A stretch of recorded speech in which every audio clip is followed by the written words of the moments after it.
जब भी आप किसी एयर शो में या वीडियो में अमेरिका और रूस के फाइटर जेट्स को एक साथ देखते हैं तो एक चीज जो सबसे पहले आपकी आंखों में चुभती है वो है उनका आकार। एक तरफ अमेरिका और यूरोप के छोटे, स्लिम और स्मार्ट दिखने वाले जेट्स होते हैं और दूसरी तरफ रूस के विमान सुखोई 57, मिग 31 या सुखोई 35 जो आकार में इतने विशाल होते हैं कि उनके पंखों पर पूरी एक टेनिस कोर्ट समा जाए। ऐसा लगता है जैसे किसी ने आसमान में उड़ने के लिए ट्रक बना दिया हो। पश्चिमी मीडिया अक्सर मजाक उड़ाता था कि रूस के पास टेक्नोलॉजी नहीं है, इसलिए वो चीजों को छोटा नहीं कर पाता और उसे बड़े बड़े डब्बे बनाने पड़ते हैं। लेकिन अब 2025 में जब दुनिया तीसरे विश्व युद्ध की दहलीज पर खड़ी नजर आ रही है, तब रक्षा विशेषज्ञों को समझ आ रहा है कि रूस का यह बिग साइज वाला फॉर्मूला कोई कमजोरी नहीं, बल्कि एक ऐसा मास्टर स्ट्रोक था जिसने अब नाटो की नींद उड़ा दी है। ये विमान सिर्फ मशीनें नहीं हैं, ये हवा में उड़ते हुए वो राक्षस हैं जो बिना रुके, बिना थके हजारों किलोमीटर तक तबाही मचा सकते हैं। लेकिन सवाल यह है कि आखिर रूस ऐसा करता क्यों है? क्यों उसके विमान किसी भी पश्चिमी विमान से दोगुने बड़े और भारी होते हैं? क्या इसके पीछे सिर्फ पुराना विज्ञान है या फिर कोई ऐसी खतरनाक रणनीति जिसे दुनिया अब तक समझ नहीं पाई थी? हम आपको बताएंगे इस तकनीकी रहस्य की पूरी कहानी, तो बने रहिएगा वीडियो पर और इस संबंध में आपके जो भी विचार हों कमेंट में लिखकर जरूर बताइएगा। तो आखिर इन हवा के बाहुबलियों के पीछे का असली सच क्या है?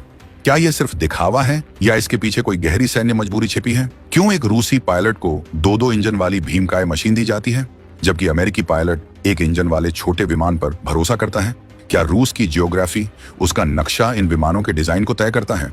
और सबसे बड़ा सवाल, क्या बड़े आकार के कारण ये विमान रडार की पकड़ में जल्दी आ जाते हैं या फिर इनका बड़ा आकार ही इन्हें रडार का बाप बना देता है? इन सारे तीखे और दिमाग घुमा देने वाले सवालों के जवाब हम आपको इस वीडियो में आगे देने वाले हैं। सबसे पहले इस गुत्थी को सुलझाने के लिए हमें रूस के नक्शे पर नजर डालनी होगी। रूस कोई छोटा मोटा देश नहीं है, ये दुनिया का सबसे बड़ा देश है। इसका क्षेत्रफल इतना विशाल है कि सूरज को भी इसके एक कोने से दूसरे कोने तक पहुंचने में घंटों लग जाते हैं। मास्को से लेकर सुदूर पूर्व के व्लादिवोस्तोक तक की दूरी इतनी है कि कई बार टाइम जोन बदल जाते हैं। अब आप कल्पना कीजिए कि अगर जंग छिड़ जाए और एक पायलट को अपनी सीमा की रक्षा करनी हो, अगर वो अमेरिका के F-16 जैसे छोटे विमान में बैठा है तो उसे हर थोड़ी देर में नीचे उतरकर ईंधन भरवाना पड़ेगा या हवा में ही रिफ्यूलिंग टैंकर का इंतजार करना पड़ेगा। लेकिन जंग में दुश्मन आपको पेट्रोल भरवाने का टाइम नहीं देता। यही वो पहली और सबसे बड़ी वजह है कि रूसी जेट्स इतने विशालकाय क्यों होते हैं। उन्हें लॉन्ग रेंज यानी लंबी दूरी तक मार करने के लिए बनाया जाता है। इनका बड़ा शरीर असल में एक बहुत बड़ा फ्यूल टैंक होता है। 2025 के आधुनिक युद्ध में जहां दुश्मन हजारों किलोमीटर दूर बैठा है, वहां वही जीतेगा जो बिना रुके उसके घर तक जाकर उसे ठोक कर वापस आ सके। रूसी डिजाइनरों का मानना है कि रेंज इज किंग। अगर आपका विमान आधे रास्ते में ही हांफ गया तो आपकी सारी टेक्नोलॉजी धरी की धरी रह जाएगी। इसलिए सुखोई और मिग सीरीज के विमानों के अंदर इतना ईंधन आता है कि उन्हें बाहरी फ्यूल टैंक लगाने की जरूरत ही नहीं पड़ती, जिससे उनकी रफ्तार और उनकी लड़ने की क्षमता अंत तक बनी रहती है। अब कहानी में दूसरा पेंच आता है जो इनकी ताकत यानी इनके इंजनों से जुड़ा है। आप देखेंगे कि ज्यादातर अमेरिकी विमान जैसे F-16 या F-35 सिंगल इंजन वाले होते हैं। अमेरिका का मानना है कि एक इंजन काफी है और इससे विमान हल्का रहता है।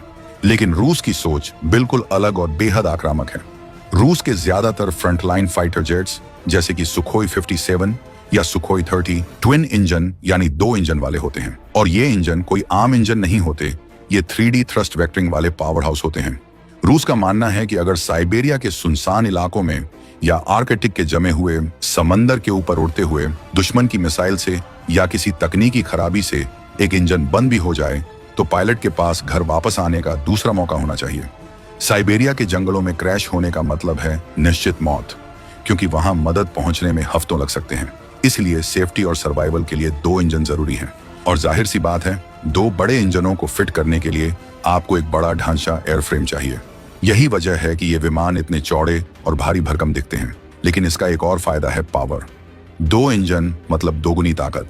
यही ताकत इन भारी विमानों को वो गजब की फुर्ती देती है जिसे देखकर पश्चिमी देशों के पायलट भी दांतों तले उंगली दबा लेते हैं। कोबरा मैन्यूवर जैसी कलाबाजियां जो रूसी विमान करते हैं वो इसी ब्रूट फोर्स का नतीजा है। तीसरा और सबसे चौंकाने वाला कारण है बड़ी नाक और बड़ी आंखें। जी हाँ, सुनने में अजीब लग सकता है, लेकिन फाइटर जेट की दुनिया में जिसकी नाक बड़ी होती है, जीत उसी की होती है। विमान की नाक यानी नोज कोन के अंदर रडार लगा होता है। रडार का नियम सीधा है, जितना बड़ा एंटीना उतनी दूर तक देखने की क्षमता। रूसी विमानों का आकार बड़ा होने की वजह से उनकी नाक का हिस्सा भी बहुत विशाल होता है। इसमें वो दुनिया के सबसे बड़े और शक्तिशाली PESA और AESA रडार फिट करते हैं। उदाहरण के लिए MiG-31 फॉक्सहाउंड को ही ले लीजिए। ये विमान इतना बड़ा है कि इसे हवा में उड़ता हुआ रडार स्टेशन कहा जाता है। इसका जासलॉन रडार 400 किलोमीटर दूर से ही दुश्मन को देख लेता है। जब अमेरिका और यूरोप के विमान अभी दुश्मन को ढूंढ ही रहे होते हैं, तब तक रूसी विमान उन्हें अपनी स्क्रीन पर लॉक करके उन पर मिसाइल दाग चुके होते हैं। 2025 में जहां बियॉन्ड विजुअल रेंज BVR यानी बिना देखे दूर से लड़ने का जमाना है, वहां यह बड़ा रडार एक गेम चेंजर साबित हो रहा है। पश्चिमी विमान छोटे होने के कारण रडार के साइज में समझौता करते हैं, लेकिन रूस का दर्शन साफ है, पहले देखो पहले मारो। ये बड़ा आकार उन्हें वो जगह स्पेस देता है जहां वो ज्यादा पावरफुल ट्रांसमीटर और कूलिंग सिस्टम लगा सकें, जो छोटे विमानों में मुमकिन ही नहीं है। अब बात करते हैं उस चीज की जिसके लिए ये मशीनें असल में बनाई गई हैं, हथियार। एक फाइटर जेट आखिर है क्या? हवा में हथियार ले जाने वाला एक प्लेटफॉर्म ही तो है। अगर प्लेटफॉर्म छोटा होगा तो हथियार भी छोटे और कम ले जाने पड़ेंगे, लेकिन अगर प्लेटफॉर्म ट्रक जैसा मजबूत होगा तो आप उस पर तबाही का हर सामान लाद सकते हैं। रूसी विमानों के बड़े आकार के पीछे यह एक बहुत बड़ा रणनीतिक कारण है। अमेरिका के F-20 या F-35 को अपनी स्टील्थ छिपने की क्षमता बचाने के लिए हथियारों को पेट के अंदर इंटरनल बे छिपा कर रखना पड़ता है, जिससे उनकी हथियार ले जाने की क्षमता बहुत सीमित हो जाती है।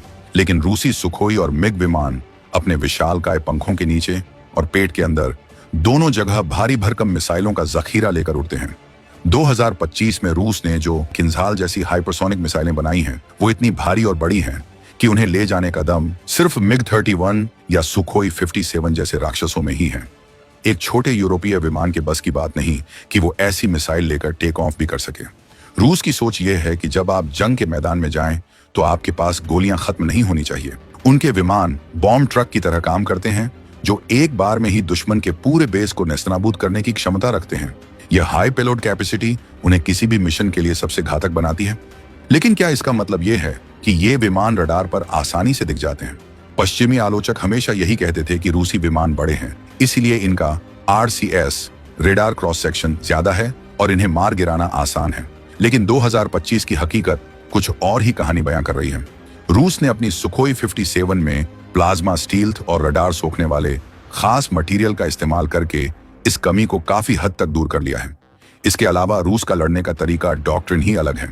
वो पूरी तरह से छिपने पर भरोसा नहीं करते। उनका मानना है कि स्टील्थ आज है, कल रडार टेक्नोलॉजी उसे पकड़ लेगी। इसीलिए वो किनेटिक परफॉर्मेंस पर जोर देते हैं, यानी रफ्तार, ऊंचाई और इलेक्ट्रॉनिक वॉरफेयर।